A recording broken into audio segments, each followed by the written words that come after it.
watching anyway. So I just want to make sure I've got things set up the way I expect them to be set up. So I'm just going to quickly look at what the stream looks like. Okay, it looks like a regular stream on that screen, so I'm going to pause that and pull up the Twitch chat, which I can just about see. It's very small. So let me just try and zoom in on that. Control.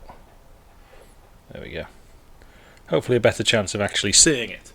Right, so this is a bit of a different stream. It's the camera, there we go. This is a bit of a different stream than usual. What I'm trying to do is experiment with a bit of a different setup for a small series of videos that I've planned to do later this year. But it requires a bit of technical preparation. So this stream is really to test, just to make sure, well, does it work? The camera's looking at the right things? Can we see the things that we need to see? What is the sound and audio like? All sorts of different things. So I don't know if anybody is actually watching at the moment. If it is, say hey in chat. And if not, then I'll just try and carry on as best I can. I can obviously look at the VOD later on to see if the cameras and the microphones and various bits of technology are all particularly visible. So, what have we got that's different? Well, first things first, I'm looking at a slightly different camera. So this is my wide angle action camera. And just making sure I'm not dropping any frames. No, I'm not dropping any frames. Good. Yes, so this is my wide angle action camera, and I've also got a second camera, which is my usual web camera, set up looking at something else, which I'll show you in a minute. I've tried to position the microphone as centrally as possible because I'm going to be working in two locations. The first location is going to be here, and the second location is going to be here. So one happens to be the screen. Just a second, let me scroll that up. One happens to be the screen, and one happens to be my workbench.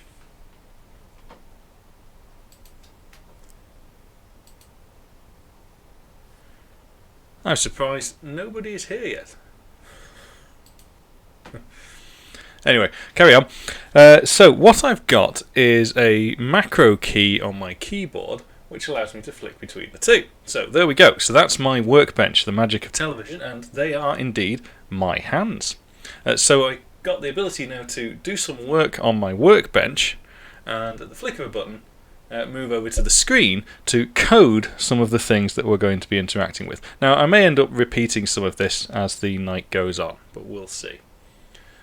And the plan is, ultimately I'm going to be building a robot arm. Now I've bought the cheapest, nastiest robot arm one can find. It was about £30 on Amazon, and it came with a bunch of servos. You had to buy the servos extra, and they were about £20, so the servos are worth more than the arm. So it's going to be rubbish. However, I'm not going to let that discourage me. My plan is to build it and then program it to do something. Let me just have some tea there.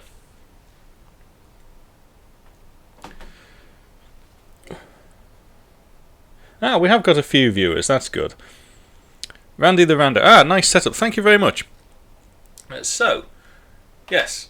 And what it's going to take me a bit of getting used to, and that's really what tonight is about. I'm going to try various different configurations of all of this. I'm hoping that the audio comes through nice and clear. We're going to do a couple of little experiments. We're going to do some hardware programming just to say, see, this is the first thing I need to know, because I can't see the chat very easily. J Dizzy What Shaking Homie. I think Nana has, well, he's had another episode, I think. Right, so, yes, camera looking at me, probably wholly unnecessary. Camera looking at workbench, and camera looking at screen. Excellent. This is good. So I'm presuming the audio is all good and clear, because that's one of the things that I want to check. I don't know what the latency is on the stream either, so it could be about 10-15 seconds, don't know. Audio is the best thing. Oh, well, that's very encouraging. I'm glad it is the best thing. Yes, I'm noticing now that more and more people are sort of joining in, so I'm going to probably end up repeating a few bits and pieces. What tonight's stream is about is me experimenting with my setup, because it's a lot more complicated than normal, and the idea is to play with a bit of hardware, hopefully going to be building a robot arm at maybe some point over the weekend. I'm undecided yet. It might be next weekend, but we'll see.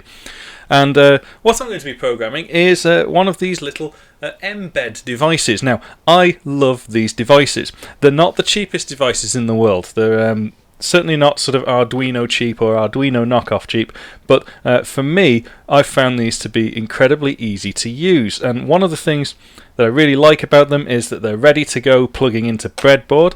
They're an ARM Cortex M3 processor, so they run at about 100 megahertz. They're really fast. You program them in C++, and they've got loads and loads of built-in peripheral I/O. I'll probably try and throw up one of these cards somewhere later on if anybody's got any questions. So they're a very functional device, and the real beauty, and hopefully what we'll see as part of this video, is just how easy these things are to use. And yes, they're not the cheapest. They're about 45 British pounds. But I actually use these not just in hobby projects. I use these professionally. They do, with a little tiny bit of modification, they do actually pass all of the necessary standards that I need. So as a quick drop-in bit of processing into your device, these things are really quite good. So I'm looking at all the different screens here, trying to coordinate what's going on with my cameras and my screens. So I thoroughly recommend them. They're called an mbed LPC 1768. LPC 1768. It's an ARM Cortex M3 processor, about 100 megahertz. I also need to. These are the things I need to learn. So about there is the middle of the viewable build area. Where my coffee mug? Where am I going? There we go. So I might want to make that slightly higher resolution later on. Anyway, so let's do something with one of these embeds. So I can press my screen button here. Here we go. So the mbed programming environment is actually entirely browser-based, and you might be thinking, browser-based programming. Ugh. And you're not wrong to sort of think that, but actually the mbed guys have done a really good job of doing this. So it has a look and feel of a fairly standard programming environment for C++ programs. And let's write a program. Let's see what happens. So I think it's digital out. So this is as you can see, it's a C environment. Digital out, and I'll call that LED1, and I'm going to map that onto pin LED1. So the mbed.header file here actually defines some LEDs already, and I'm going to turn that on basically. So I just need to set LED 1 equals 1, and then we'll wait for a little bit. Let's wait for 0.2 seconds and then turn it off. Now, it's been a long time since I've actually done some mbed programming like this, so my syntax might not quite be right, but we'll see. It's all good fun. That's what really tonight is about, just this little bit of experimentation. I'm also going to stick another delay in there, or else we're not going to see it do very much. And it doesn't have things like auto-indent, sort of the stuff that I'm used to. So, to program your device, just in your browser, I mean, you can check to see if it builds and things first with the compile button here. So let's just build it and let's see if there's any syntax errors. What have I got horribly wrong? Well, not too bad. So it compiled it and it's not delivered any errors. That's nice. Errormill, thank you. Hi. Can't hear anything, can't see anything, but what I'll say is, Errormill, hi, how are you doing? We're doing a bit of a hardware stream. So I've just compiled that and it said it's all okay. That's good. So what I'm going to do is plug... Where am I going to look actually? Let's go on to... There we go. So I'm going to plug this via a little tiny USB port that it's got. It's got a USB... see, so focus is something I might actually want to lock down. So this has a USB B, is it B? I think it's B. USB B, and I'm going to plug it in and it blinks. There we go. Now that's not our LED that's blinking, that's just the LED telling you that the mbed is on. Can we actually see that? Have I got too much light going on? That might be something that we need to think about too. Anyway, what we'll see in a minute, hopefully I'm going to program it with our program. So when we clicked... go to the other screen. when we clicked compile, it creates a binary. So I'm going to click compile at the top. We're not just going to build it this time, it's actually going to compile it and create a binary file, and you see it automatically downloads it. So it's just the Chrome browser, it pops up like a normal download, and I'm going to drag that download onto the mbed. So the mbed has popped up like a little USB flash drive. So I'm taking the program, I've dragged it on there. You saw the, well, maybe you didn't see, actually, these are the things I need to be cautious of. So go back to there. It's now programmed the mbed, but there's a big button on the top of it which I need to press to reset it. And so there we go. I've pressed it and I've reset it, and what we can see is LED 1, there's a little tiny 1 written on the board, is indeed blinking on and off, given the properties that we set. Something is just telling me that I've got an update to perform. So we have a blinking LED, and we've written it in C code. I can go back to it. For some reason, I've decided to map the button to Control and numpad 9, but that of course messes around with tabs and things. In fact, every time I press it, it opens up Errorreal's Discord server. Yeah, so that's obviously, see, that's why I'm doing this. Something I need to learn. So what we've done is created a simple C program, and we've easily downloaded it onto the device. Oh, thank you, Errorreal. Yes, that's what I'm experimenting with tonight, is the setup. So I can go from code to workbench and back to code. But of course it doesn't go back to code because I've got lots of other tabs open. So I'll tell you what, for now I'm going to close down these other tabs. So I'm not going to close them down, I'm going to move them somewhere else. So hopefully, now when I flick between them, so workbench and screen, yes, that's better, there we go. Not dropped any frames either, that's good, I was a bit worried about that. I'm not too keen on using my Chromebook so far away to represent the Twitch chat, which is quite important, because when I'm working on the workbench, I'm not looking at where I would normally have all of my chat. So if anybody's saying anything on the Discord, I've just not got enough eyes, really. Let's have some more tea. So we've set up a very simple blinking light. Very easy to use, no fuss, nothing to install even, right? It pops up like a USB drive and you just do everything from the browser. And this software is actually quite sophisticated. It's fully integrated with Git, and it's got loads and loads of libraries that other people have written which you can just pull in straight away. So I'm going to try and do something with the other LEDs now. There's 4 on the board, and you might be thinking, well, it's only got 4 LEDs and no buttons, it's rubbish. Well, that's not quite true. It's not really aimed at the same audience as perhaps the Arduino folk.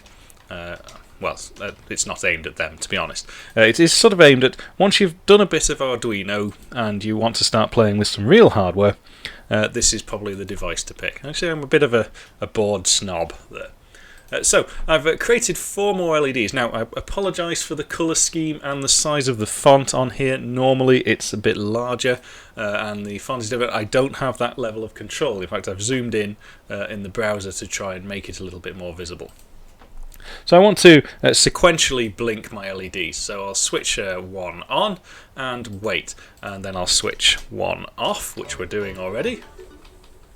That's a YouTube sub, so that's something else I'm going to want to tidy up, I think. So we'll switch off LED 1 and turn on LED 2. And then we'll wait, and we'll turn off LED 2. Have to see all these things in Visual Studio you take for granted, like the auto-scrolling and things. And we'll turn on LED 3. And then we'll wait. Then we'll turn off LED 3 and we'll turn on LED 4 and then we'll wait for 0.2 seconds again. And just to keep this sort of symmetrical looking, right at the start we'll turn off LED 4. There we go. So just to show you the compile setup again, you just simply click the compile button at the top, hopefully if there's no syntax errors, and we'll see. Bet you I've got some syntax errors. Nope, we're good. And it delivers a file to you, and all you need to do is drag that file onto the mbed. Now, the other files are still there, but it actually records whatever was the last written file to it is the important one. So, now, this is where I've got to flick to the other screen. You can see it's still running the original program. Ah, done it. Hello. And this time, I'm going to press the big button on the top, which resets it. You could also disable the power, you could unplug it, plug it in, and there are various pins to also do the same thing if you wanted to externalize the reset. But if I just press the reset, it now runs the latest program that we've just created, which is simply sequentially strobing the LEDs. Have some more tea.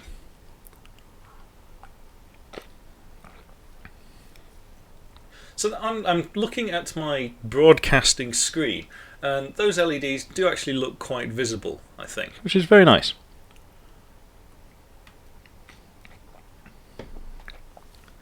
Good. So, what's next? So I have no plan, so I'm just testing things. Well, the ultimate aim is to control a bit of a robot arm. And I mentioned at the start, it's the cheapest, nastiest robot arm money can buy.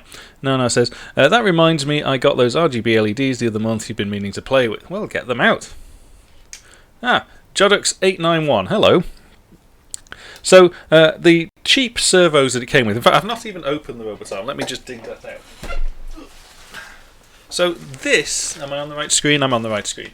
This was my robot arm. This is how it came. No instructions, no box. Don't know if all the bits are here or not, so it could be a lot of fun. But there's some bent, I'm hesitant to say aluminium parts. It's probably the cheapest Chinesian parts you can find. But it also came bundled with a whole bunch of servos. So it's a 6 degree of freedom robot arm. I just need to make sure I'm in the right place here. These are the things I want to learn. I've not opened that yet because I'm going to open that as part of the stream of me building it live, which isn't going to be tonight, but tonight we're just going to have a little play with the one that fell out of the box. And there's a lot of things here that I've not tried and I'm worried about.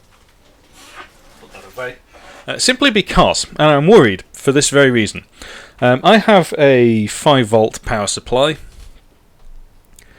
And that's going to be plugged into the mains, so that's like a wall wart one. It is always better without a clue. You see Knight Rider. Now I would have to bounce backwards and forwards and go, hello, Michael. Is it Michael? Yes, it was Michael, wasn't it? So I've got these servos, but I've got this interesting scenario. Now, I do embedded for a living, and there's some things that at work I insist on doing. Who have we got? Slice and Dice. Hi, Slice and Dice. So one of the things I insist upon is that we never really connect weird equipment that we're wiring up, equipment that we don't fully understand from places that we don't fully understand. We don't just connect those to our computers, because what we'll end up inevitably doing is blowing up our computer. And because this is not where I work, I don't particularly have many options other than to start directly connecting things to my PC. And one of the things I am worried about is connecting the grounds from my power supply down here, which you can't see. In effect, I'm going to have to connect that ground to the USB ground coming from my PC, and if there's a large enough discrepancy, the chances are my PC will shut down. And that will end the stream. So we might have that bridge to cross later. Yes, that's where optocouplers come in. I've been thinking, are there some interesting ways to sort of get around this that's not too much of a faff? And I think one of the things I might try is just to try it and see what happens. I don't think it's going to be particularly damaging. Hopefully, I'm going to be running through a USB hub, so if anything goes wrong, the USB hub is what should pop before my computer. At least that's what I'm telling myself. Also, servos are a bit strange, so I could potentially power the whole thing from the mbed, and that might be something I'll try. But I was looking at the datasheet. Hang on, let me try the technology again here. So I need to flick to that display. There we go. See, I'm learning. I was looking at the datasheet, and Nana helped me find the datasheet before. And it's rubbish. The datasheet is appalling, as are most datasheets that we find. In this case, it's saying, here we go, this is the type of servo motor that it is, the MG996R high torque metal gear dual bearing servo. And I'm told it's actually quite a good servo, even though it costs about 3 pence. And it's bigger than I thought it was. Anyway, the servo, the specifications are just sort of, it's a Word document, let's be honest. Somebody's just thrown a Word document together and said, here, here's a data sheet, goodbye. And the datasheet is a little confusing, to say the least. So it tells you some interesting electromechanical properties of the motor. Oh, Lucerne, thank you very much, man. Thank you for the follow. Appreciate that. So we've got here a particular stall torque. We've got the operating speeds, etc., etc. And then we've got operating voltage 4.8 volts, A 7.2 volts. So I'm assuming that's the range. And it says running current at 6 volts, 500 milliamps.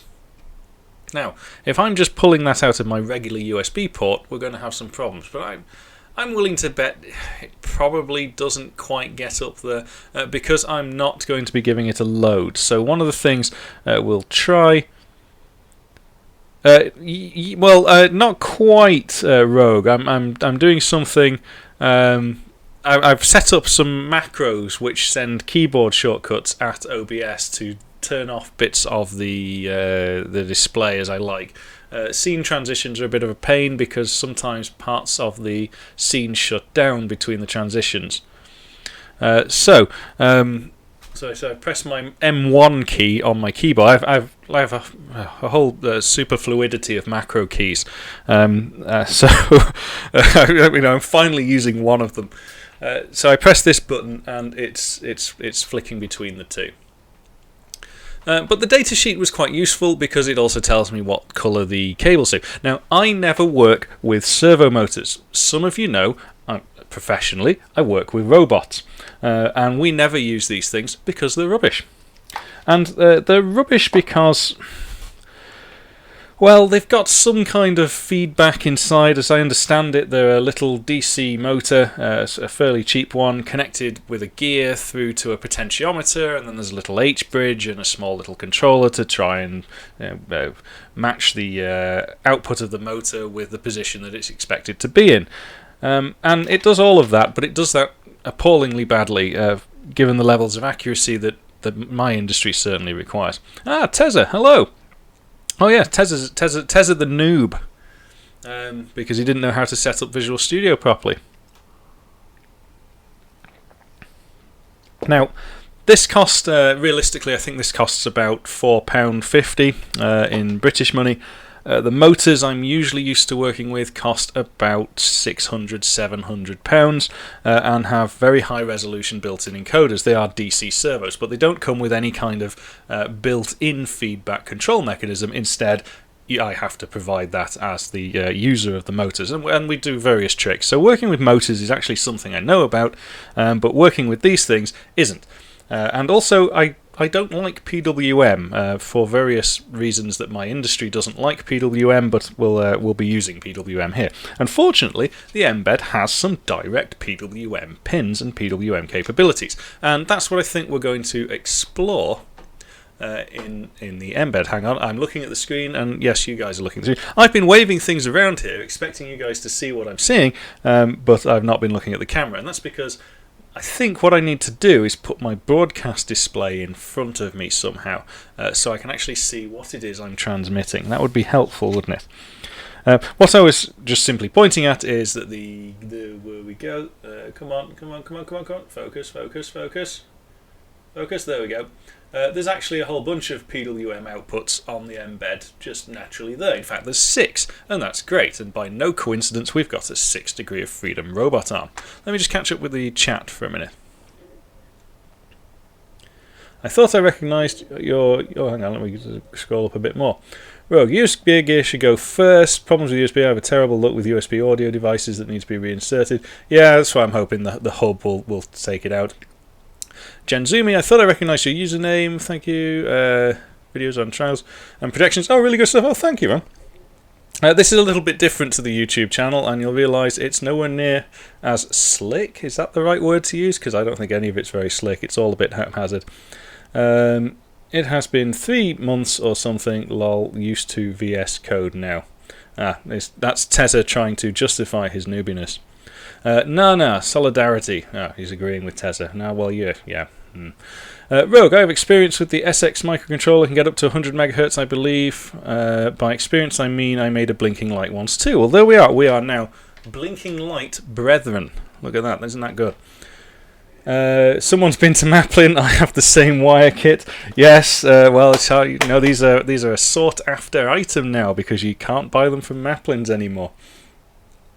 Right, so what I'm going to do is just experiment with how the mbed handles PWM because it's not something I've got off the top of my head. Let me just move the datasheet over there. And what I will do, I believe I can just simply specify the LEDs to actually have some PWM functionality. So let's ditch everything that we just did. We'll keep the while loop there. What should we do? I think what we'll do is have... we need to specify actually one of the LEDs to be PWM out. Is that a thing? Do I need to include anything? Let's just see if that compiles. Didn't like that one. It says PWM out LED 1. So this is where we need to start consulting some of the user manual for mbed. So let's say mbed PWM output. Oh, we were close. I probably just got the... I just got the case wrong. So we can actually, so it says here we can specify the period as well. Okay, that's quite useful. So it's not all caps PWM, it's just PWM. Oh, excuse me. Let's try that again. So what are we doing? We're just testing to see if it builds first. Have some tea. I need to switch the view. Haha, yes. See, this is what I'm going to need. I'm going to need... some moderator with a stick sort of poking me saying, you can't see what you're talking about. Well, what I just pulled up on the screen... Oh, hang on. Zoom is now following. Thank you very much. And what I just threw up on the screen there was the... not hello... Yes, hello world, it says here. I just googled PWM out for mbed, and it gives you a little bit of a sample code here. It's a little... maybe try and zoom in a bit so you can see that. We're just going to specify the LED, and then we specify the period, and we specify the duty cycle of PWM. Now, who in the chat is not familiar with what PWM is? Before we just keep going on with this. If there's somebody that's not entirely sure, we might be able to, well, reluctantly, we might be able to try and set up some sort of information demonstration. But essentially it's a signal that's going to automatically oscillate for a given duty cycle. So if we set PWM to 50%, the signal is going to go up, and then it's going to go down, and then it's going to go up, and then it's going to go down. And it's going to stay up or down for the same duration. If we set it for 25%, it's going to go up for a little bit and then go down for longer. So it'll be up for 25% and down for 75%. So the signal won't be symmetrical. I'd normally try and pull up my drawing tablet to demonstrate this. In fact, one moment, please. I'm going to throw all of this junk on the floor. There's literally no floor space left. Right, let's try that then. So where is my drawing pen? There we go. Start OneNote. Oh, there we go. What was that? That was from the Lua. Excellent. So let's get rid of that. So if we've got PWM, so we have signals, and a signal might look like this. Right, so this we could assume is 0%. But if we have 50%, the signal will be symmetrically up and down. Right, so this duration here is the same as this duration here. They are equal. But we could also have different ratios here. So this is called the duty cycle. So let's say we've got 25%. What we might see is the signal is high for a little bit, and then low, and then high, and then low.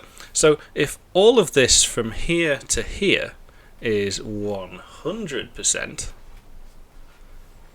and just this bit here is 25%. So that's really simple. That's a very gross simplification of what's going on. Sometimes there are other properties involved too, but ultimately that is pulse width modulation. And of course, sorry, the one I haven't mentioned is 100% duty cycle. The signal is just high all the time. Ah, thank you, Dragon Knight. I will enjoy that 1 bit. So one of the things I'll need to have is one note ready to go. So, what we can do then is, instead of... hang on. There we go, I remembered. So here we've got our LEDs sort of strobing 1, 2, 3, 4, 1, 2, 3, 4. But they're all on or off. We can't just see the back of his head.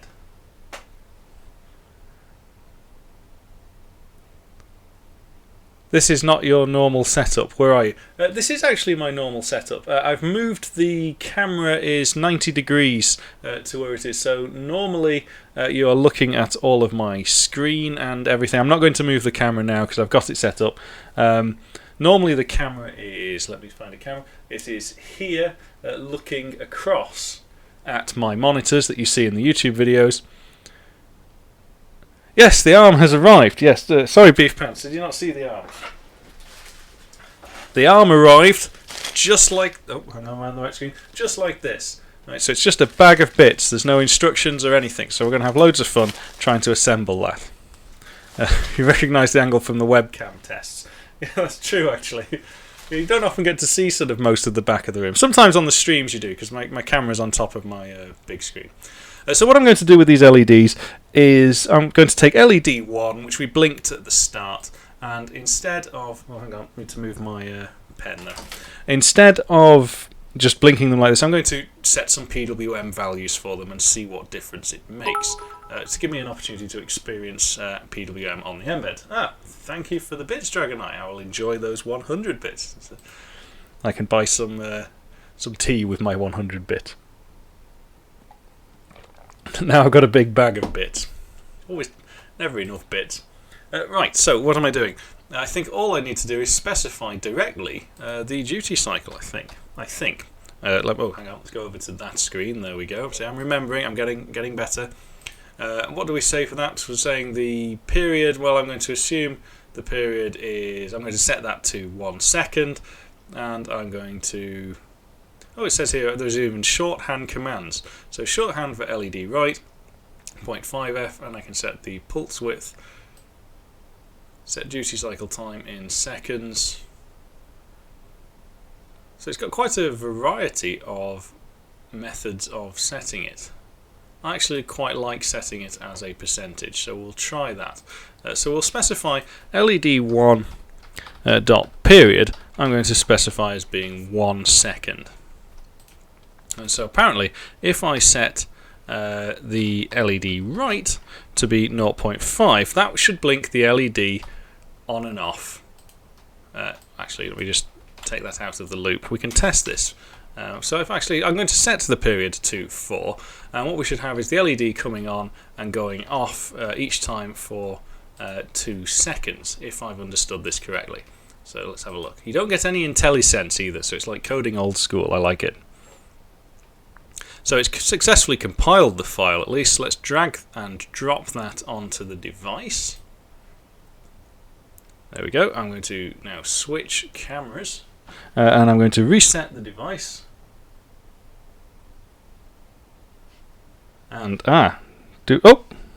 it's come on and off. On. Yeah, that's about 2 seconds each, isn't it? So we're not blinking in the loop anymore. We're now blinking just by changing the duty cycle of the LED. So that's quite exciting. That means we can now probably change the intensity of the LED by setting things a bit quicker. So that's set at a period of 0.4. But if I set the period, excuse me, I don't know, let's set the period to something much smaller. Let's say I want to run everything about 100 Hz, so I want to set the period to 0.0. Oh, change the screen. Set the period to 0.01. Oh, there's also no sort of debugging as well, which is an exciting thing, but that's, hey, welcome to embedded. And I've set the duty cycle. So is that LED right? Is that duty cycle, or is it going to interpret that as something else? Let me find my user manual. 50% duty cycle relative to period. So what we should see here is the light coming on for 1/200 and going off for 1/200. So it should just make the LED look dimmer. It should be half the intensity. So we'll compile it, drag it over. I'll go to our main screen and press the button. And yes, now I don't know whether that comes out on camera or not, but certainly to my naked eye, that is definitely a PWM strobe. Some people have the ability in their peripheral vision to sort of detect PWM strobes. Do you have a normalizer on your microphone? No. Do I need one? Let me know, because that's what tonight's stream is really about, is things I'm checking. Because my mic is a very local field mic, and as I'm moving around, it changes. Now, I don't know. Yes, how am I going to demonstrate that that's actually doing PWM? Bit difficult to do on the camera because it's saturating the camera, but it's definitely, as I move that around in my peripheral vision, in fact, you might be able to. Yeah, it doesn't really count on a camera because it's capturing frames anyway, but in my peripheral vision I can see that flicking on and off.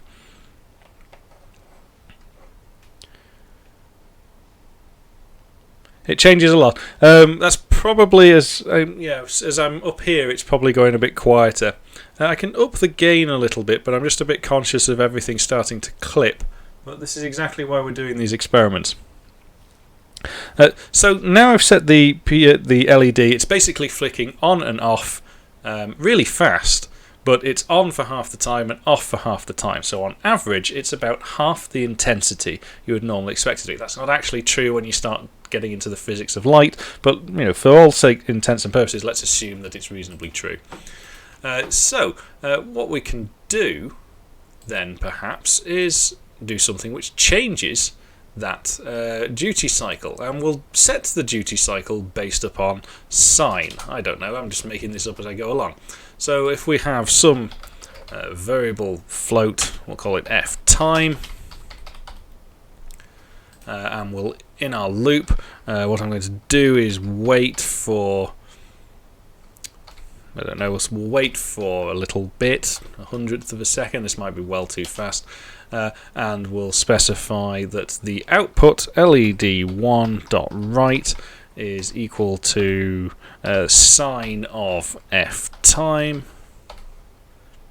because that's going to go from 0 to 1, so in fact it's going to go from -1 to +1, so I'll tell you what we'll do, we'll divide that by 2 and offset it by 0.5. View. Yes, sorry, view. Yep, learning. We need to come up with something that goes ping. Something I can hear, so you can all go ping. Right. So all I've done is write some fairly crude code. It's probably not going to compile because it'll complain about the sine function thing. So all I'm going to do is wait for that duration, and then I'm going to increase my time. I'm not going to use timers or anything like that yet. Just keep it really simple. There we go. That's the ping that I can recognise. I'm using 2 quad captures here. I don't think I've got the auto compressor switched on at the moment. It's possible. Is it being a problem? Is there too much background noise? Is that the problem? So plus equals the, I think we want on that. So I'm going to just increment this value by not 1. Why am I doing 1? By the same I've just delayed. So it's all just completely made up. And I'm setting the sine f time, so this should be periodic. I don't know, I'm just tempted to run it and just see what happens.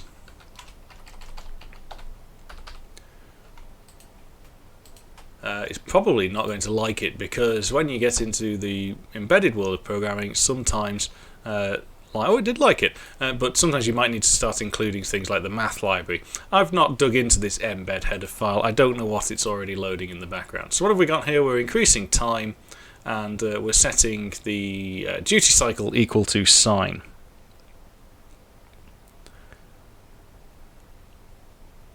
No, it is hard to hear when you aren't talking into the mic and very loud when you do. Okay, well these are the things that I want to try and sort out. So I'm thinking if I put the mic a little bit lower, that's obviously gone quieter. Hopefully it's not as booming. What I might try, maybe I can try this now actually.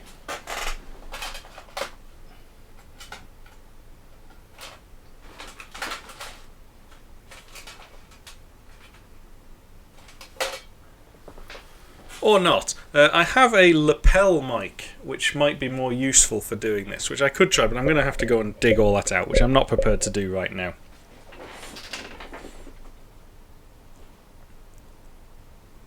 That's how I've got it set up at the moment. The mic is sort of in the middle of the two areas, but it's a mic that's designed to have my face pressed into it.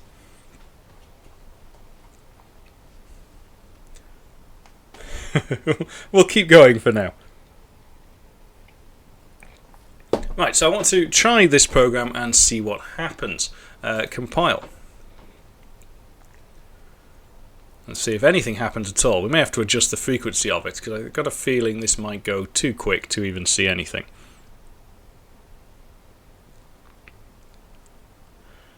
And I'll drag that to the device. There we go. And I'll switch the screen, something to remember, and I'll press reset. Ah, very nice. There we go. So we've set some PWM for the LED. I'm just looking at the screen. Oh, we can see it fades in and out. Yeah? And that's because we specified the PWM to be a sine wave, so it's going from a 0% duty cycles, which would be very dim, to a 100% duty cycle and become very bright. And so whenever you see LEDs on a display, I'm conscious of where my mic is now, whenever you see in anything digital you've got LEDs that are fading, they're doing exactly this, the PWM strobed. Knowing about PWM is pretty critical for lots of things, particularly for things like motor control, but certainly for LED control and for strobing displays and in changing intensity and anything that needs to look analog, but you're doing it with a digital signal.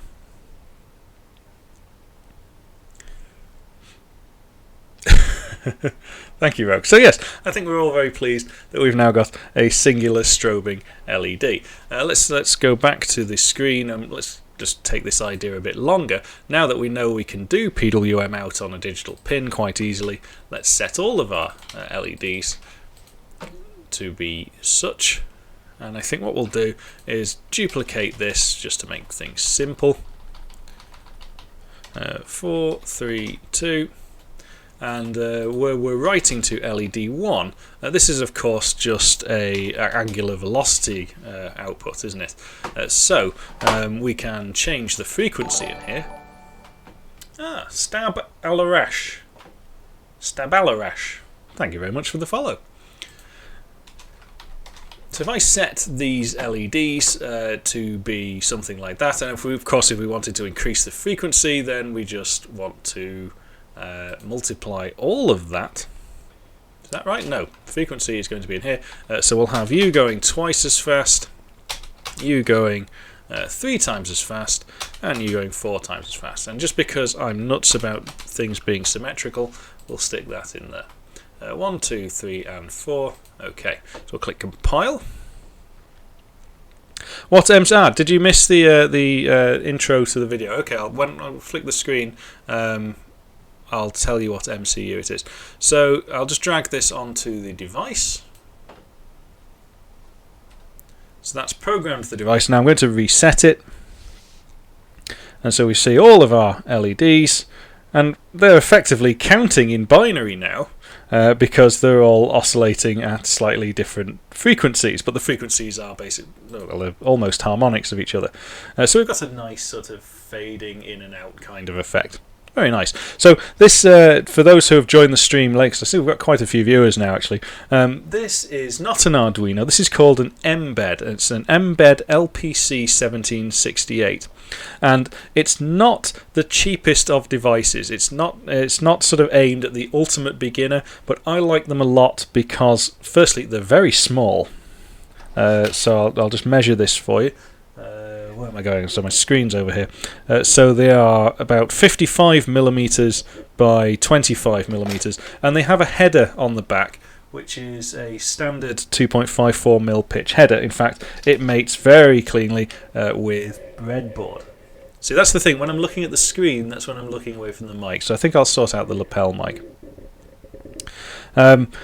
So they're just incredibly easy to integrate into anything, and they come with this fantastically simple development environment. It's a fully functional C++ programming environment with loads of built-in libraries, and I'm sure over the coming days and weeks we'll be exploring those a little bit more. It comes with lots of things ready to go. It's got whole loads of peripherals. I'll try and get this in the right place. So this is a quick pin-out card that comes with it. Let me find that focus. So it's got a whole bunch of UARTs, it's got SPI, I2C handled in, it's got 6 analog inputs, it's got one analog output, it's got PWM inputs, it can handle CAN bus, USB, Ethernet, it even provides its own little regulated power supply. It's just a really functional thing. And I also mentioned at the start that not only do I use these as a hobby, I use them... It's alright, Corbett, sorry man. Can it run ray-traced Minecraft? Not only do I use these as a hobby, I actually use them in my professional world too, because I often have to do rapid quick fixes for my customers, and they just need something very quickly hacking together that works. And these actually pass a lot of the necessary compliancy that my industry requires. So they're just a very nice thing. They're also 100 megahertz. I think, and you can, if you don't have to use this environment, you can build off your own tool chain, and you can actually delve straight into writing in sort of the ARM's native language if you prefer. But the mbed just makes it so simple, and it can also run RTOS. I mean, I don't program on Arduino, so I don't really know what all of their capabilities are, but RTOS is actually really quite nice. It's a real-time operating system, and it's genuinely meant to be real-time. So then you can start having multiple threaded applications, you can have asynchronous communication protocols going on, and all sorts of interesting things. Ah, Fish, hello! So we've now got a lighting engine better than anything Fish has ever programmed, because it's now actually emitting genuine light. I'll hold that up. So we've got a various, what we've programmed here, Fish, is some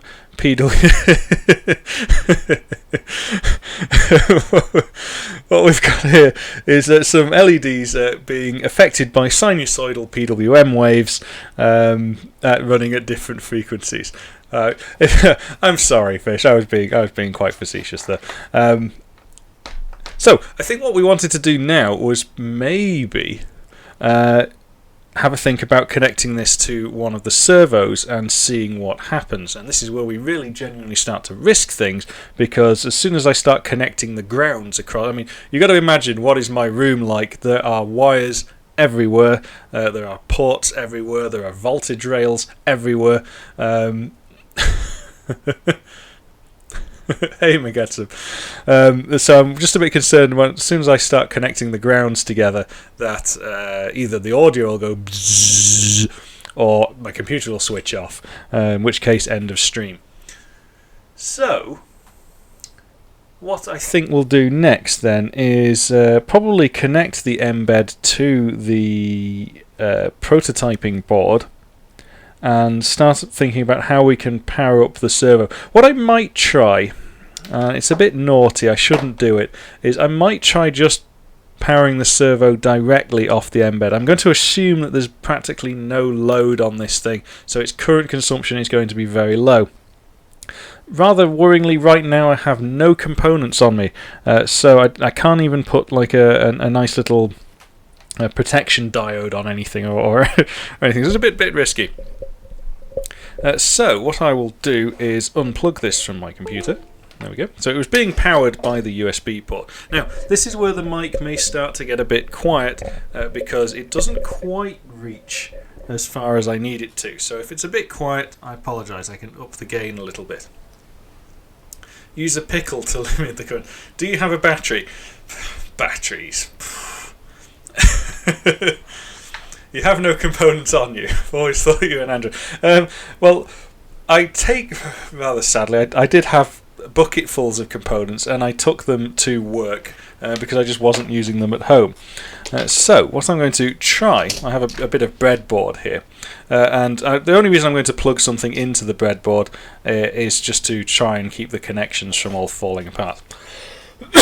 Excuse me. So I'm going to plug this into my breadboard's getting quite old. I was trying to make sure that I know, because the whole point of this stream is to learn where to do things. So that's kind of the middle of my camera field, I think. Yes. Okay, so I'm going to plug that in.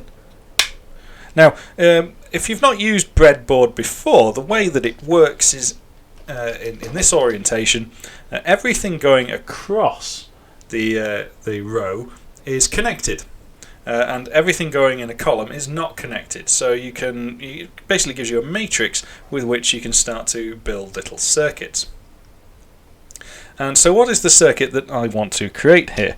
Well, ultimately I want to plug my servo somehow into the mbed, and I want one of the PWM outputs that we were playing with before going into the PWM input. Now here's another thing that I'm unsure what's going to happen, because my outputs on the mbed are all 3 volts 3, but I don't know what this expects or requires in order to work, so it may just not work at all. And right now I don't even have a transistor on me to do any kind of leveling either, so that'll be for some other time. The board is going to get its power from USB. And if I just look at the data card, I believe one of the pins output is 5 volts output, 5 volts USB output, so I think it does actually just root. But what we'll test is we'll have a look at these things with our multimeter and actually see what the values are. So I'm going to power that up, and you'll see immediately it's running the program that we last flashed it with, so it doesn't lose its programming.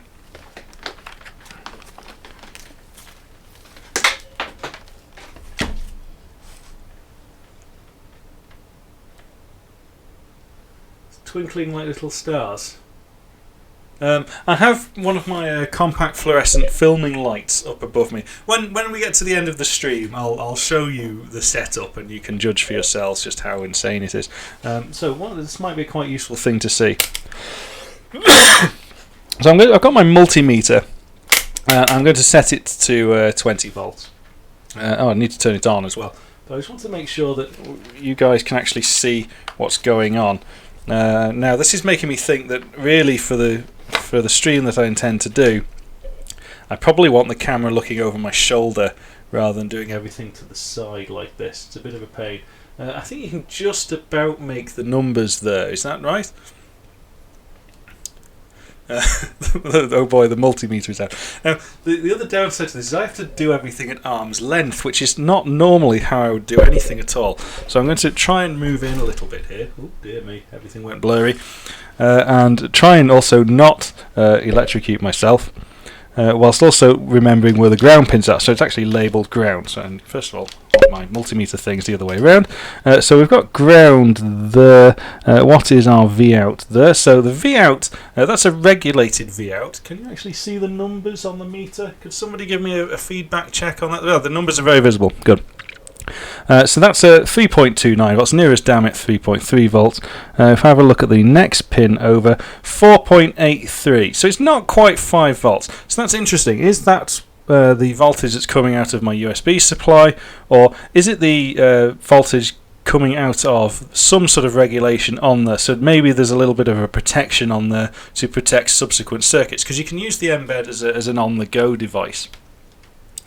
So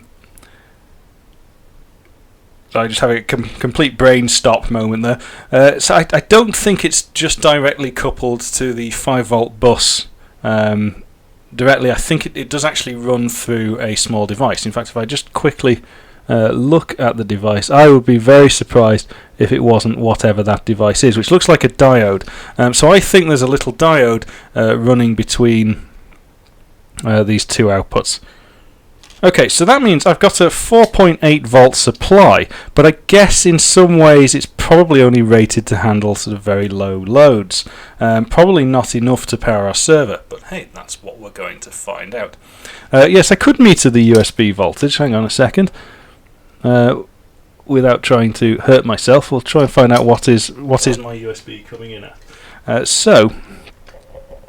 I wonder if they've been convenient. They actually have a pin here if you wanted to power it externally. If my voice is clipping a lot, that's because I'm right on top of the microphone at the moment. So I'm going to put that pin on V in and that one on V out. So that's actually... No, that can't be right, can it? No, so that's just floating about at the moment. That's an optional voltage input, but it's currently sitting at about 4.65, which I guess is just some input to something else on the board. Let's try and find where my pins are not very small, so I'm a little reluctant to start shoving them around some of the rather small surface mount components that are on here.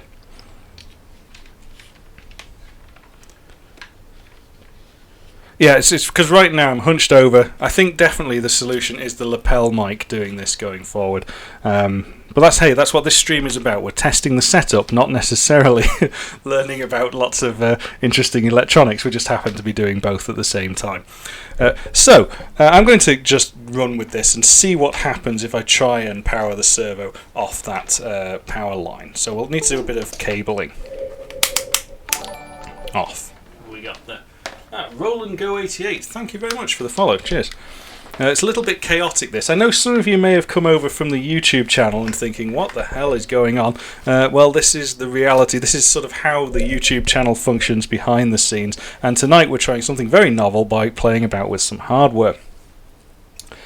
So I want to connect this to this. Where are we going? There. There. Everything's at 90 degrees as well. Coffee's gone now. You can't drink coffee once it's below 90 degrees. So I did manage to rob some components before I jumped in the car on my way home, mainly jumping cables, because I thought they might be quite useful additions to have. Excuse me. So I'll try and stick with colours that are conventional. So I've got a black cable. What's that? That's male to female. Male to female is no good in this case. We want some male on male action going on. Wait, what? So we've got a ground, and we've got a power, and we've got another signal. It's orange on the motor, so I'll use orange too, which is going to represent our PWM. So that's simple enough.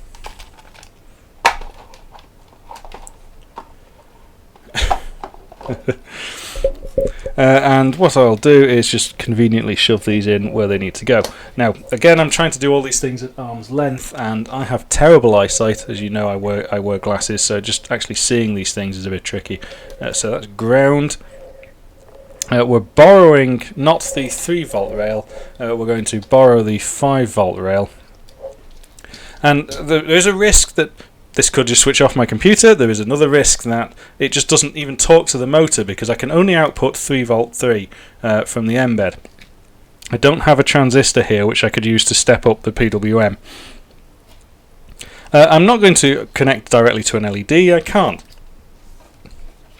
But according to the little card here, I can use pin 26, which apparently is a hardware PWM pin. So I'm just going to find pin 26 on there and plug into that.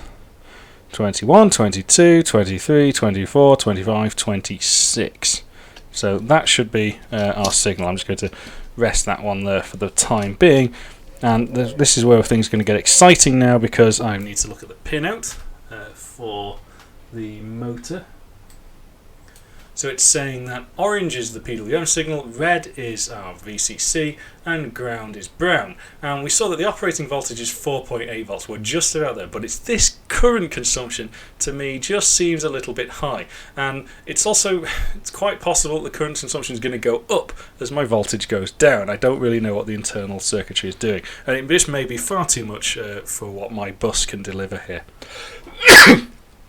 That said, and I suppose this is actually quite an important thing, on the USB hub that I've just bought, it has a USB output which has no connection to the data lines. It's designed to just provide 2 amps. So I could actually power the circuit here, because the board, remember, it remembers its programming. I could power this device from that high power port, and we could experiment at how we can blow up my computer that way.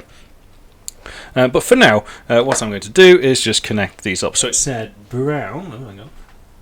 Let's have a look at brown is ground. Okay, see, I remembered to press it. Brown is ground. So I'm going to shove that in there. Fortunately, these connectors are also 2.54mm connectors. I think next time I do this, I might zoom that camera in a little bit more and potentially fix the focus on it as well. It's gone pitch black outside, so my lights are now all a bit cool and strange. It looks a bit saturated red. I'm not too happy with that. Anyway, got the ground and I've got the power, and I'm just going to leave the PWM for the time being, and then I'm going to plug it in to my computer. So let me catch up a little bit with the Twitch chat, some things going on. I/O USB active or passive? Well, they're coming through a powered hub. That's typically my safety approach in the past, but I don't normally like to power anything by USB, particularly because I'm also powering all of these cameras via USB right now. So we'll have to see what happens. So this could be the end of the stream. Let's have a look. So let's put that where you can see it there. I'm going to try and power it up. I don't know what the server is going to do because it's got no PWM input.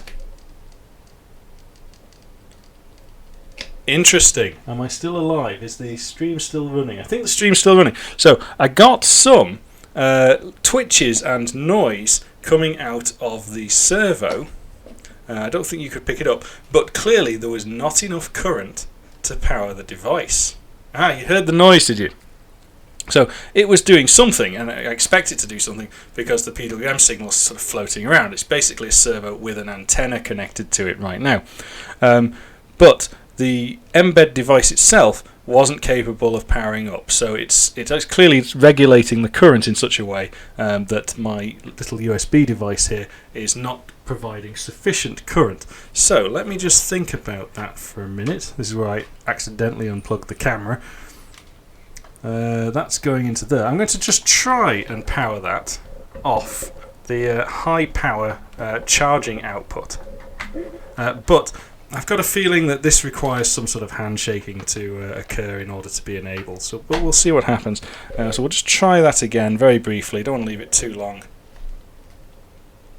No, so it's not, whatever that is, it's not doing what I thought it would do. But we can still see, I could hear that the motor is certainly twitching and doing things. So what I need to do now is introduce additional power. We need more power. Exactly. Where we need either this, which is a board I designed at work a couple of years ago, which takes in anything between 9 and 24 volts and gives me a whole bunch of different rails.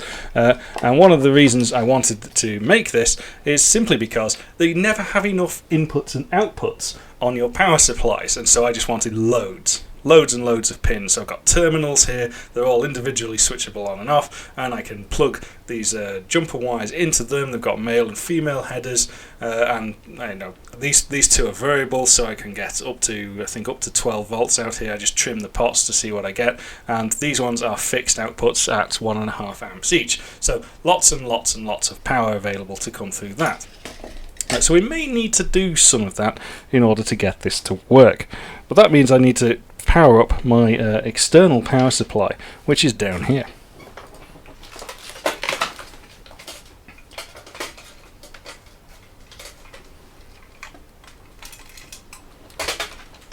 So this is I think they call them wall warts, but I don't really know what the UK alternative is. And it's plugged straight into the wall, and it gives you some DC output. And at some point I've thought this is quite useful, and I've mounted a red and black header to it. Again, this is a KK Molex Series 2-pin header. And that's just done via a terminal block. So hopefully, if I set this to 5 volts, I can power my mbed with actual power. So let's give that a go. Let's find some more cables. More male to male. That's what I need.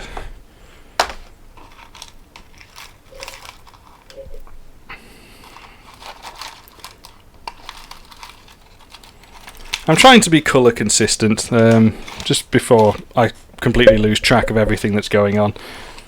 Now somebody has been mixing in. These are the guys at work. I need to shout at them. If any of you are watching, and I know one of you might be, then why are these all mixed up in the wrong tub?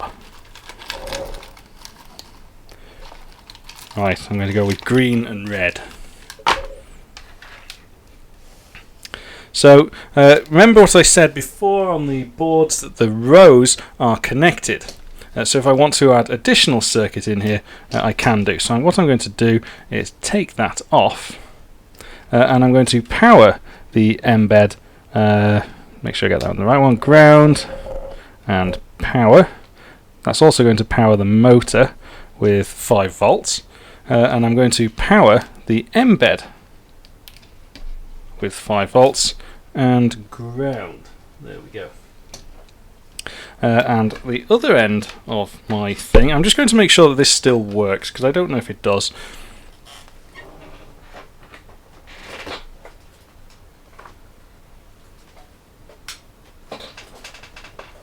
Well, it's not got hot or anything, so that's an encouraging sign. But I have now got sort of a couple of live rails just sort of flapping about all over my circuit. It's never a good idea. We'll turn that on again, and we'll just measure the voltage across this terminal block, just to make sure that the polarity is the right way around. Because the mbed is fairly bare bones. It's not like the Arduino. It's not bulletproof where you can just throw anything at it. You do need to look after it a little bit. It's a bit more of a serious piece of kit. Well, you can see my meter there, that's good. So that's on there, and that's on there. Well, that pathetically reads 0.2 volts. That's discouraging.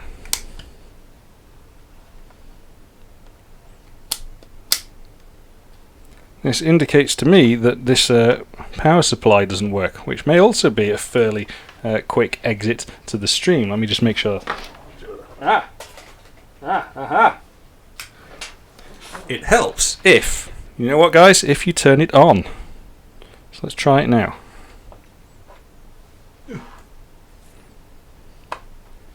There we go. So 4.98 volts. Don't laugh. Like, you say this like you've never done that. Right? It's not just me.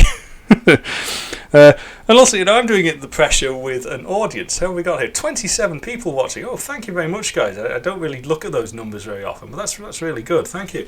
If some of you have come over from the YouTube channel, it's not like Gorbit. I'm going to remember that forever.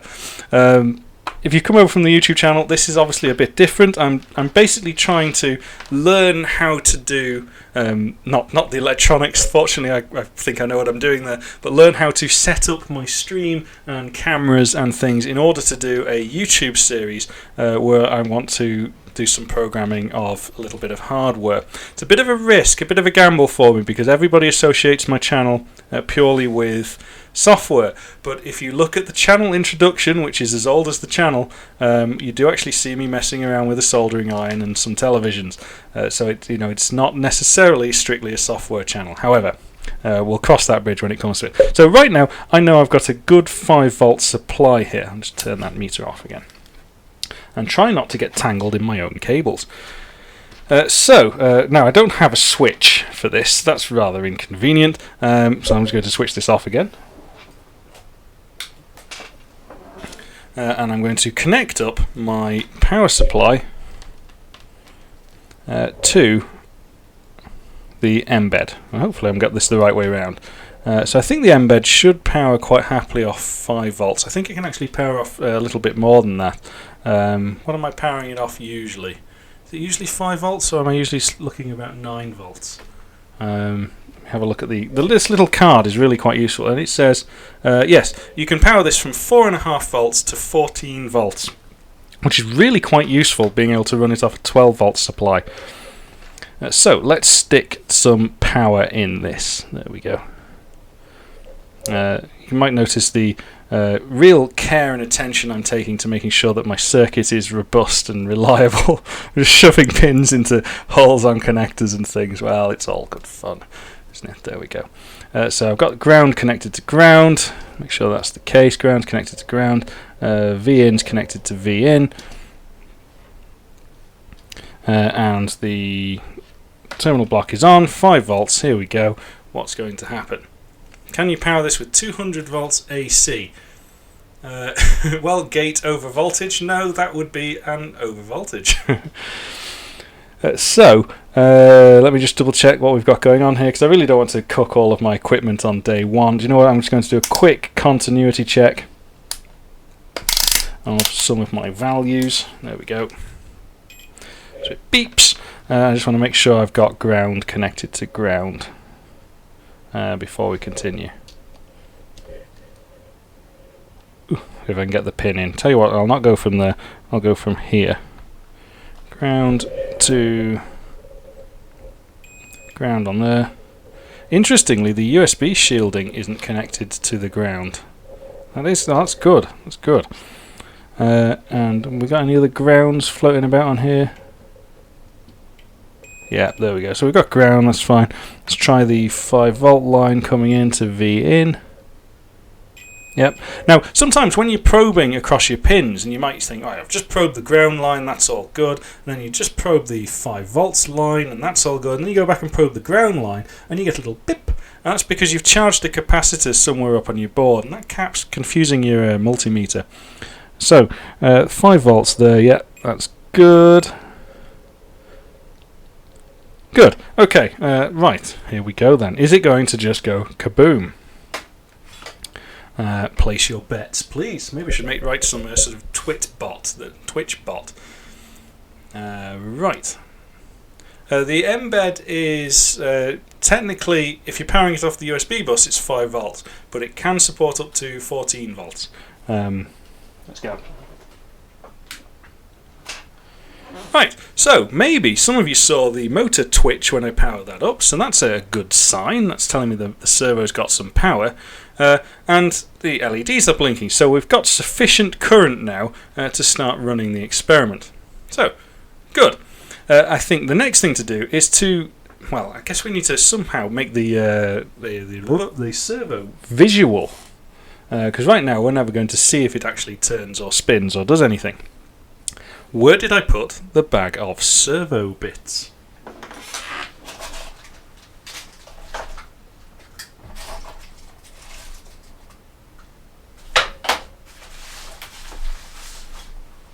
This is an interesting question. Where did I put the bag of servo bits?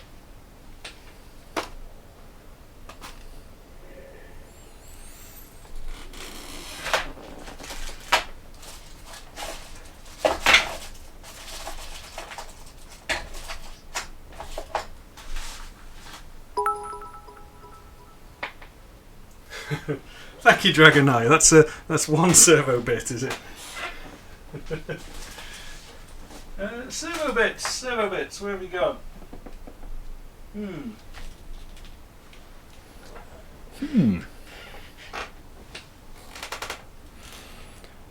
They're clearly staring me in the face somewhere. I mean, I'm not too concerned because I've got lots and lots of servo bits that came with the robot arm. There we go. So I could always dig into those. What we really want is just something to visually identify what's going on there.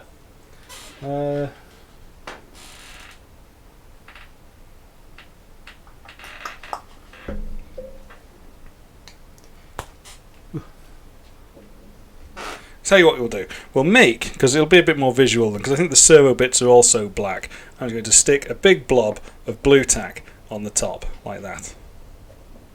There we go. Yes, excellent. Okay, so the next thing to do is to power that down. And I will come up with a sort of a more accessible power supply, I think. I think that's one of the things we need to do. It's not working. What's not working?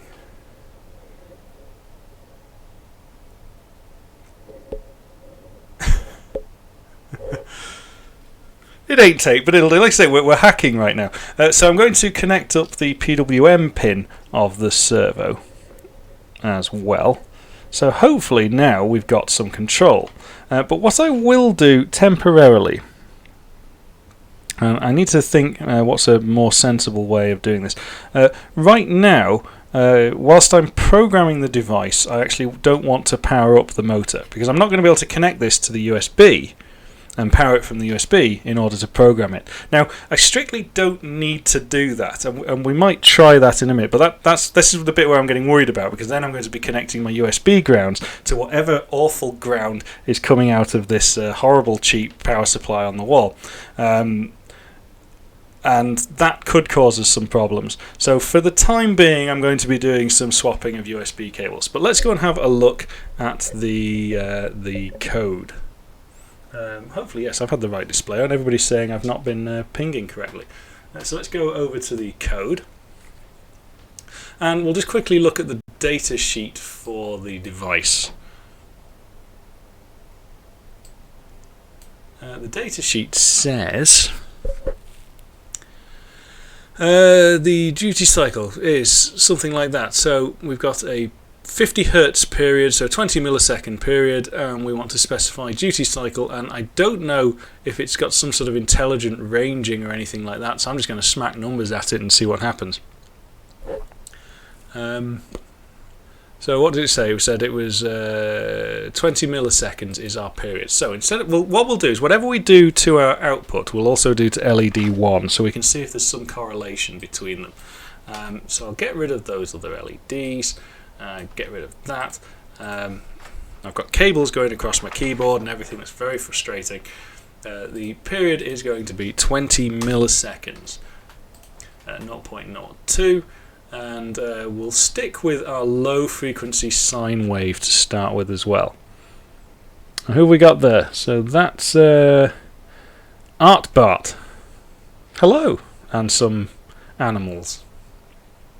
Does it support power from the USB together with the power supply? Yes, it does. It does, Dragonite, and that's actually the typical mode I would use this device in. The only concern I've got right now is that I've probably got a huge ground loop between my PC and what's going on. That's because I know that the plugs down here in my house, because I wired my own house, are not strictly related to the plugs that are going around the computer. So I'm just a little conscious that there could be quite a floating discrepancy between the two rails, and that might cause us a problem. But once I've got my power supply situation a little bit more under control, then I'd be, yes, more than happy. You can leave it plugged in, you can keep it powered by the mains, and you just press the reset button and it works just fine. No problems at all. You can also, the USB, by the way, is not just a, I'm pointing at things, but the USB is not just a programming port. It's actually a fully functional UART interface as well. And I think in one of the latest firmware updates for this thing, they may have leveraged it to be a USB on the go port too. So it's actually a functional thing other than just for programming the device. Oh, I should point out, I'll go back to that screen for a minute. If you do get an mbed, you can also get, and I've not used this very much, but you can also get one of these. Let me pull that up there. So this is a sort of a development board for the mbed. You slot your mbed in the middle, and it exposes all of those interesting ports. It exposes them as hardware peripherals, and this is about the same price as the mbed. They're both about £40. So you've got audio input and output. There you've got a dot matrix LCD display, you've got some pots, some digital outputs, you've got a genuine USB and Ethernet outputs, a little RGB LED, a 360 joystick, and a little power adapter should you need it, but again it's also powerable by the bus if you know you're not going to be abusing things. So the two go hand in hand. I need to learn where I'm waving this. The two go hand in hand quite well together. So I do recommend, once you've got bored of doing things with breadboard, then you get stuck in and actually work with some of these peripheral boards, or make your own peripheral boards. We might end up doing that. Let's go back to this. Let me just double check what's going on Twitch. Yeah, I quite like the small size. I mean, it's not like the tiny Arduinos But it's convenient for me. It's also accessible for USB scoping, and I don't have an oscilloscope here, so I've just got to hope a lot works. Oh, excuse me. So what we're doing, we're setting the LED period to 20 milliseconds. Sorry, and I'm going to also set up a pin. So I want another PWM out. And what I want to do is specify pin 26. Now, is that just going to be simply pin 26? I don't know. That was the pin that we've chosen here. So I'm just going to have a quick compile, just because this is the easiest way to see if you've done it right, is just have a go at building it. And then, 50-50. It doesn't understand pin 26. I wonder if it just has 26. Let's try that. Oh, it doesn't like that one either. So let me find how we can access a pin on the mbed.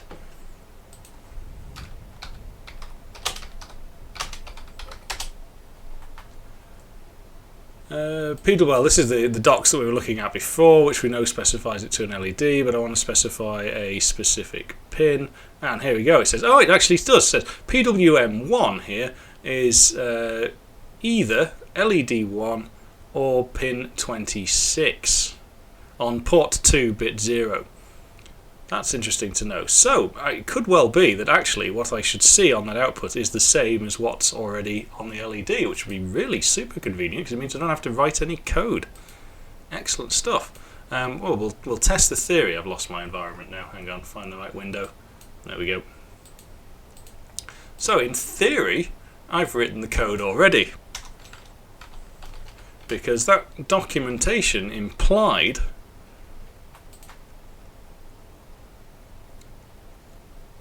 that the same hardware pin that is connected to LED1 is also connected to port 26, so I don't actually need to do anything. I'm skeptical about that, but we'll see. You're going with P26, and P26 does seem a bit realistic now I've looked at the documentation. This is quite nice, by the way. If you put your cursor over any particular constant in the mbed environment, it'll give you all of the different interpretations of it straight away. Yeah, it's quite nice. We'll dig about the environment a little bit more later on. Right, so I've set the period. We've now got our sine wave very slowly moving around. So let's just see if that compiles. I'm going to try and program this onto the device.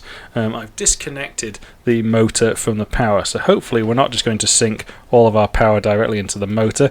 We shall find out. In fact, I'll thoroughly disconnect the motor. I guess in principle I could have just left the program on this, because pin 1 anyway was oscillating, but we'll see. So I've provided it with some power. That's our old program running there. Do you know what? I'm not going to program it. I'm going to use the old program, because now I can choose the different LED ports, presuming that they're mapped onto here. Yes, so if it is true that LED1, LED2 and LED3 are mapped onto those particular pins, then I can just plug my orange cable here. Hang on. There we go. My orange cable here into the requisite pin, and we'll get to see the blue tack hopefully moving at different frequencies. So that's what I'm going to do. I'm not going to program it just yet. So I'll just power it down and we'll connect it up. So what have we got?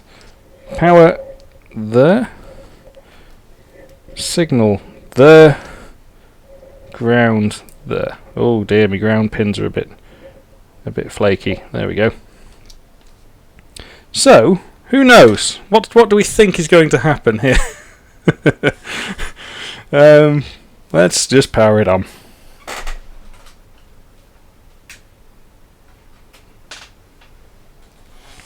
Well, I'm not seeing the servo move. At least I don't think I am.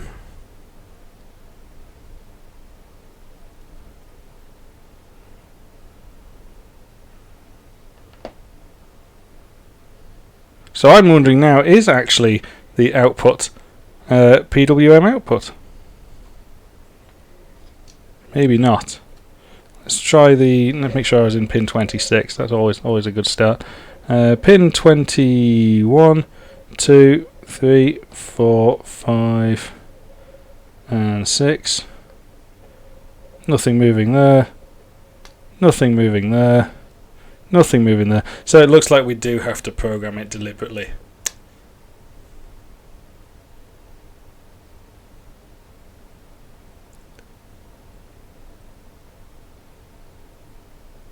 I don't think it did centre. Unless it's very quiet and I've just been missing it from moving. So, the other chance here, of course, is that it's just not a high enough voltage, which was a concern that I had, that it's only a 3.3 volt output. Just to make sure, because I can't feel that there's any movement going on at all in that. So, just to make sure, I will flash the device with a program where we're explicitly setting the PWM on the pin as well.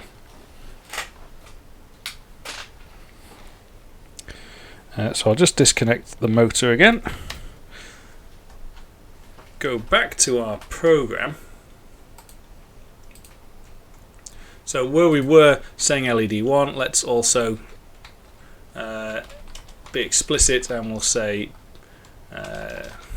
what did we say was going to be? Pin 26, and we reckon P26, is that what we're going with?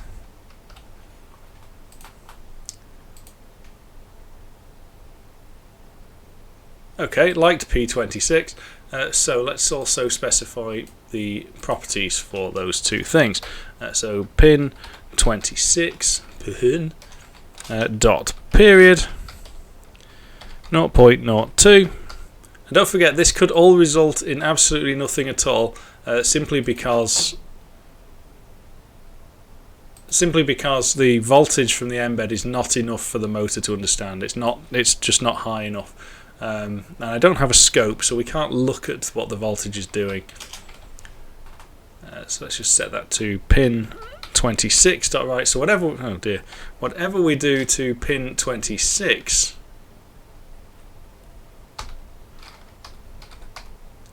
we're also going to do to LED 1. So LED 1 should reflect pin 26. I also just want to make sure I've done some of the maths sensibly here.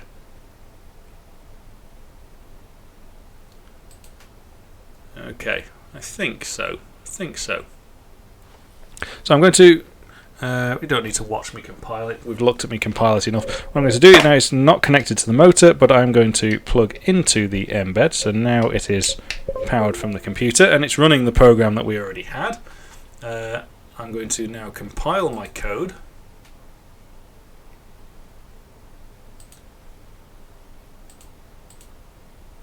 Dear, come on.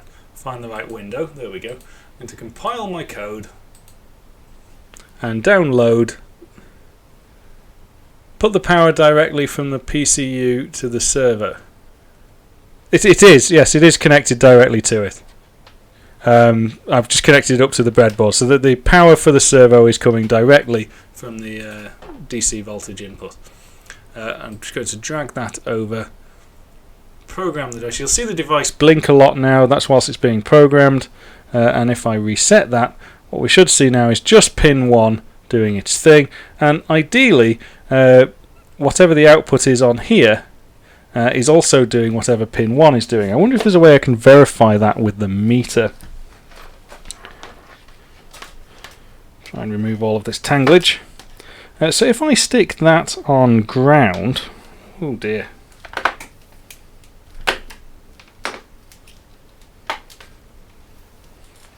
There we go. If I stick this on ground and stick the voltage on, we'll stick it on 20. I wonder if there's enough, going to be enough capacitance in the meter to actually just interpret the PWM as being a value. So yes, it does. You can see the digits on there. So what we see is the signal oscillating from 0 to 3.3 volts, and this is a complete hack. The reason why is this working, why am I just measuring the voltage directly of a PWM, is because my meter is doing sort of an interval sampling. And on average, during the interval, there are more high values than low values whilst it's going through. So it's quite happy to look at that, even though it's not genuinely that voltage that we're seeing on the pin. It just so happens that over that time interval it all averages out. Do I have a frequency count on the meter? I do, but I don't think it's going to be as revealing. Hopefully, if anything, all we'll see is that the frequency is 50 Hertz, right? There we go, 50 Hertz. And it dips a little bit because, for the same reason, when we're in the area of lower duty cycles, however it's integrating the counts that it's getting, it's missing out. So good. So the theory is working. We're seeing some sort of PWM information on that output.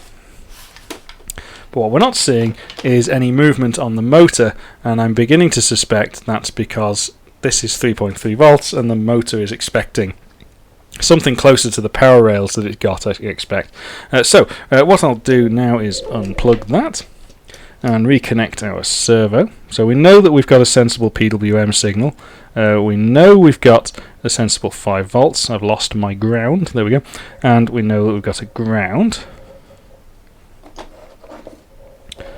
Put my servo there.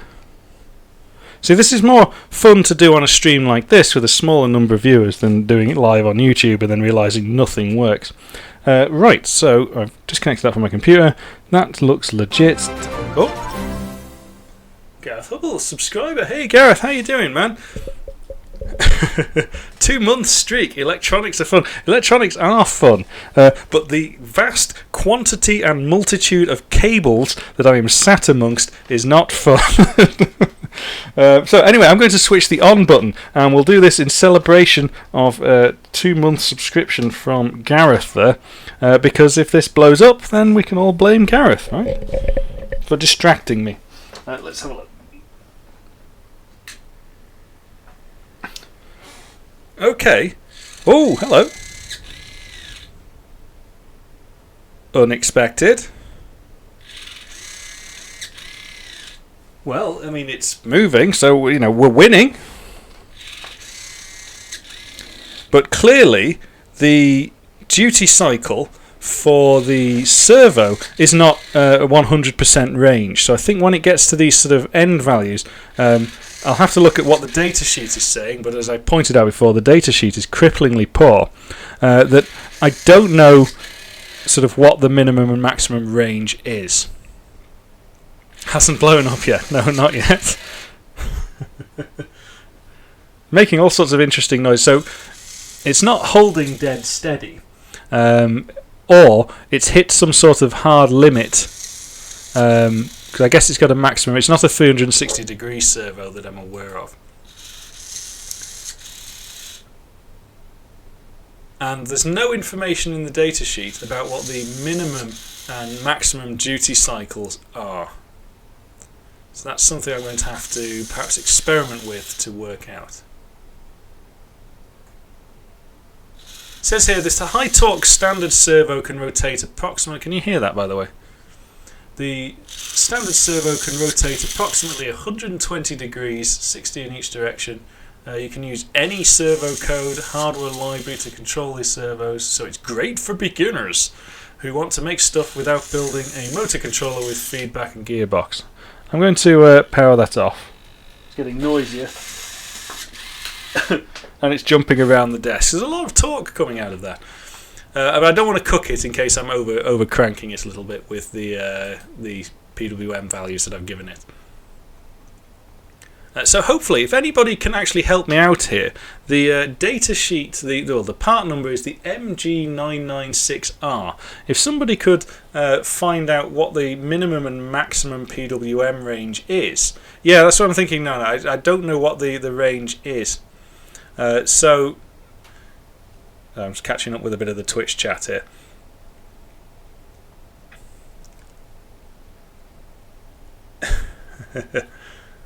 Yeah, I really don't know, but it's clearly not 0 to 100. It's something in between, but that doesn't seem to be specified in this data sheet. This data sheet's appalling, so if anybody knows a better one, Guess we can have a quick Google about MG996R. MG996R datasheet. Don't want to buy it. All gear. Let's go see what this one says. 7203.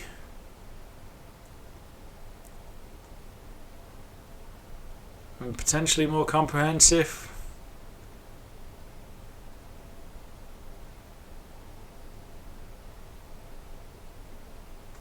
Just lots of marketing blurb, and says basically connect it to your Arduino. You should see the arm sweeping at 180 degrees to and fro.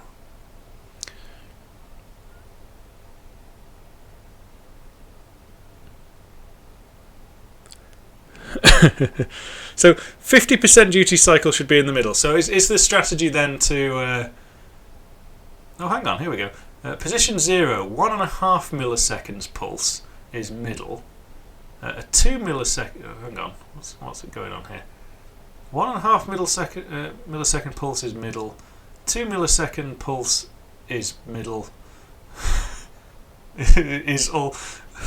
Oh dear. Right, I'm struggling to parse this, and I speak the language. But clearly there's some typo in this datasheet. Position 0, 1.5 millisecond pulse is middle.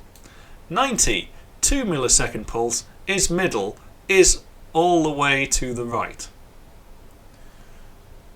And minus 90, a 1 millisecond pulse, is all the way to the left. So if we've got a duty cycle of 2 milliseconds, that's telling me that 50% is actually all the way to the left, and 100% is all the way to the right. No, it's not. Hang on. Yes, it is. So, right, so we need to go from 50% to 100%.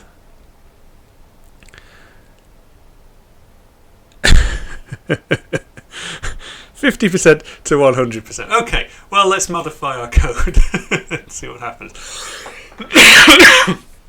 So it's currently going from, what did we say, 0 to 1, all of that nonsense, whatever it is. Tell you what, let's make life easier for ourselves.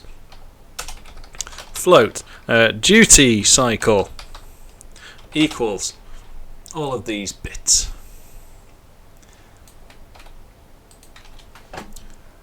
So we want to now go from 0.5 to 1. So we've currently gone, if I divide that by 4, is that right?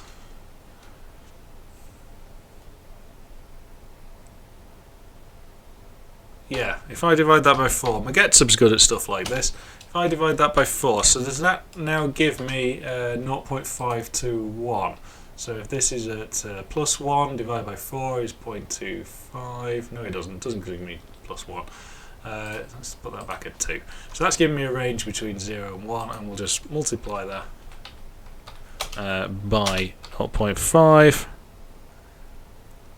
and offset all of that by 9. I'm sure there's a way to optimise the maths there, but my brain's cooked, so it's not happening. Duty cycle, we'll take that and stick that there. Oh, easy enough, and we'll do the same for this one.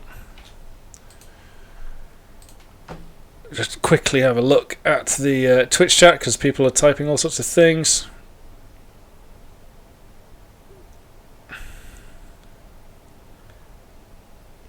Eskazar, hello. What am I doing? You've come at just the right time. Things are getting exciting. We're doing hardware today, not necessarily software. A bit of a new thing I want to experiment with and have a play. What board am I using? Yes, I should keep repeating this information.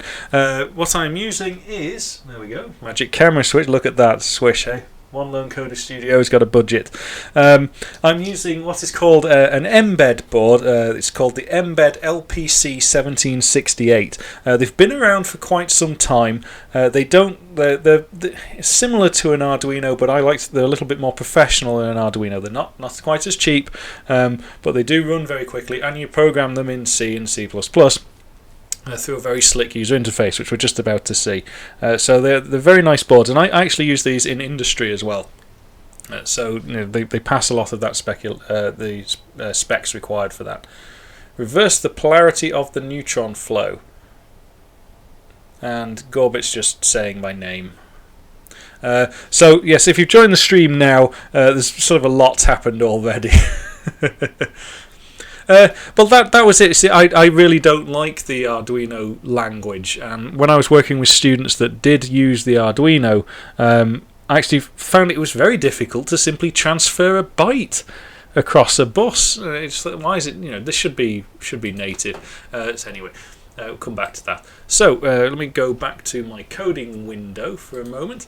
Just make sure I've got this right. So if we've got a 1 as the maximum here, we'll say that that's 0.5. So that's giving us a value between 0 and 1, and then we're scaling that to 0.5, and then we're offsetting it to give us a value between 0.5 and 1. Okay, so let's just disconnect my... yes, need to disconnect the servo motor whilst I do the programming. Now, we were also discussing why am I needing to physically disconnect things all the time. Simply because right now I'm quite aware that I have a horrible ground loop situation where I don't want to upset my computer. But you can typically leave the mbed powered up and hot swap and leave it connected to your USB and all sorts of lovely things. It does all work. So I just want to program this. I can't remember if that was what I programmed now. Is that one already written? Let's try that. So to program it, the browser-based development environment, yes, we've already done that one. So this is all based in the browser. It's C++, it's nice and quick, so it's compiled on somebody's server somewhere. It's all fully got, it's got Git integration and hundreds and millions of libraries. I'll just quickly show you some of the libraries. So if you wanted to add a library, how do I actually add a library these days? My programs, import program, import wizard. There we go. So if I want something, for example, SPI.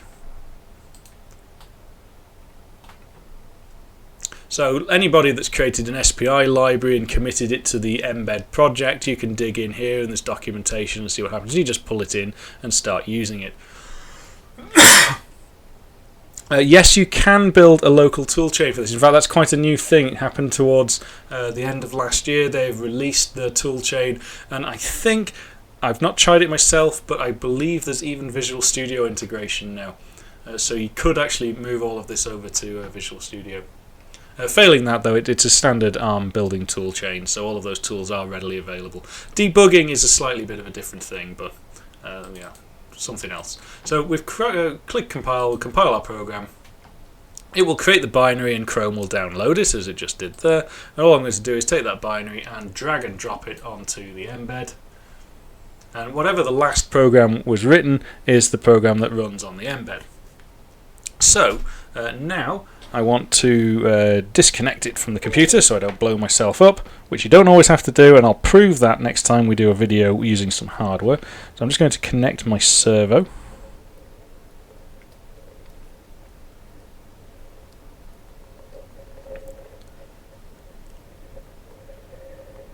Can you put the live stream on pause? Well, I'll tell you what, we'll go very slowly.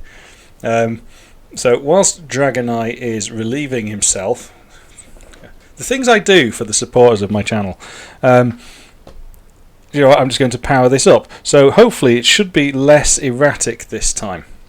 What we've done is, according to some data sheet that we've found, who knows whether it's right or not,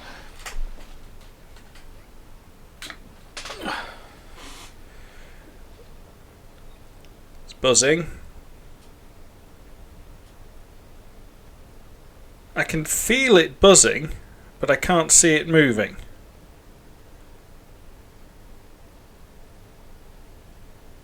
So I think that's rubbish. I think the datasheet that we found is just confusing. Can we power that off? What's that datasheet again? Did we fully understand what was going on there? Position 0 is a 1.5 millisecond pulse. Our duty cycle is 2 milliseconds. Our period is... hang on a second. Hang on a second. We've misinterpreted some magnitudes here, haven't we? The duty cycle is 20 milliseconds, which is what we specified at the top here. but sorry, our period is 20 milliseconds, but our duty cycle is 1 to 2 milliseconds, not a fraction of the overall period. Oh, this is getting more and more complicated. So what we only want a tiny little pulse in comparison to what's actually going on the motor. So how often do you get good data sheets though? Well, it depends on the caliber of the devices that you're buying. I guess these are sort of eBay specials and things like that. They're not that great. So currently my sine wave now is designed to oscillate. Yeah, we've done this. This is all wrong. So we've got my sine wave going between 0 and 1. But what I actually want that going is between 0 and 2 milliseconds, which is 1/10 of my overall period. So I want to times that by 0.1, no offsets, and then times the whole thing by the period. Right. Why have we just done that? Well, I'll just for those of you following along. Oh dear, I'm dragging windows everywhere. For those of you following along, I incorrectly assumed when I looked at this that the 2 millisecond pulse was the maximum duty cycle, but it isn't. The maximum duty cycle is 20 milliseconds. So 1/10 of that is it says here is all the way to the right. And 1 millisecond is all the way to the left. So we've actually got some sort of order of magnitude issue here. So this equation here is giving me a value between 0 and 1. I'm scaling that down to be... I'm just thinking about what the minimum saturation here. The minimum is 1, so we want it to always be a minimum of 1 millisecond. Sine t divided by 40 plus 0.1. Yes, I think you're right, Gorbit. That does actually sound pretty good. So let's rip off Gorbit's code, and if Gorbit electrocutes me, then well, somebody's got to inherit the one lone coder empire, and it won't be Gorbit. So 40 plus 0.1. I think that's about right. I'm going to leave my frequency multiplier in there just for the time being. Yes, I mean, if we were to do this properly, we'd probably try and do it as calculations that are going on up there. But let's run with that. Let's see what happens. So, usual process now. I'm going to compile the code, connect up my mbed. The mbed pops up as a drive. My file built successfully, so I'm going to drag that onto the mbed. There we go. Disconnect mbed from PC. Connect mbed to... Oh, flick onto this window now. Connect mbed to Servo.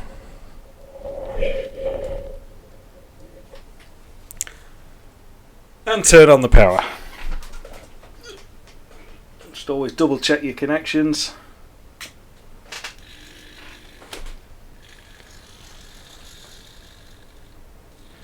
And there we go. I think that's actually right, because it doesn't feel like it's struggling at the extremes anymore. It does feel like it's a cheap moulded plastic box of horribly rusty Chinese spanners rattling around in there, but I guess that's just a depiction of the quality of this device.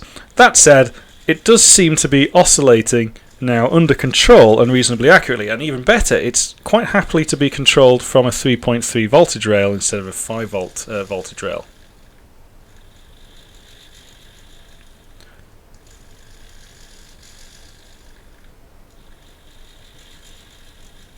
So that should be going from 0 to about 90 degrees. I think that's not quite right, is it? I think it should still be doing a bit more. Let me just have a quick scan of the datasheet. So this should be... well, it's a bit conflicting, the datasheet, because it says it can handle 60 degrees in each direction, but the pulse width is capable of going from 90 to minus 90. So I guess there's actually a bit more scaling in there than we're thinking. So even though we can send it a pulse that it understands, we're still probably slightly overdriving the motor a little bit at those extremes. However, excuse me, that said, I'm quite satisfied now that we've got a device running from an mbed controlling this servo, running off a very dodgy power supply. And I think the stream has been reasonably successful. We've been able to see me playing with things on here, we've been able to watch me code things. The audio levels may need some adjustment. I'm thinking the lapel mic is the solution for that. I'm quite happy with the forward-facing camera. I'm quite happy with the bench camera. I think the lighting is terrible, so I'll probably personally adjust that. I'm going to have a third camera which is looking over my shoulder, so I can work on things like the meter and probe things that can be seen quite visibly. I've got my isolated USB power supply. What I said at the end was I'm also going to show you the horrible mess of the setup that I currently have. And that would eventually terminate the stream, because as soon as I move my cameras around I won't be able to see what's going on. So if Gareth, if you're streaming, give us a heads up, man. And so yeah, okay, so let's see what's going on here. So that's currently looking at the board. So what is the setup at the moment? So currently I've got my filming equipment. So there's my big studio lights. If people don't think I take this stuff seriously, so there's my big lights. What have we got?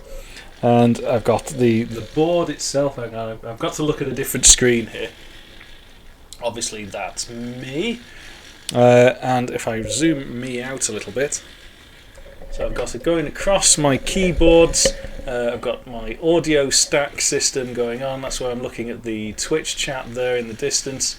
I've got my USB hub full of things going on all the way around to my keyboard and my drawing tablet and capture card.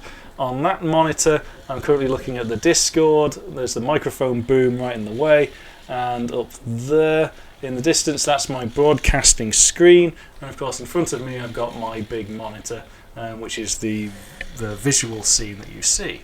So let me just try and put that somewhere where it was. Got that in the right place. That's not bad. Yes, so it's not always that possible for me to look at all the chats that are going on. So I think that's it. So thank you guys very much for watching. Thanks for the sub, Gareth, and thank you for all of the bits. This is quite an old Wacom now, but it does the job. Well, I do actually also at Rogue. I have two CRTs up there for retro gaming.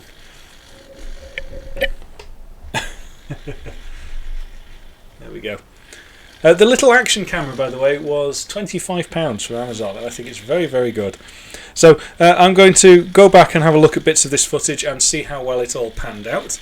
I'm pleased that we didn't kill myself or blow up my computer, and everything seems to have worked okay. So, thank you very much, guys. I'll be hanging around on the Discord if anybody wants to chat. Everybody, take care. Thank you very much. Good night.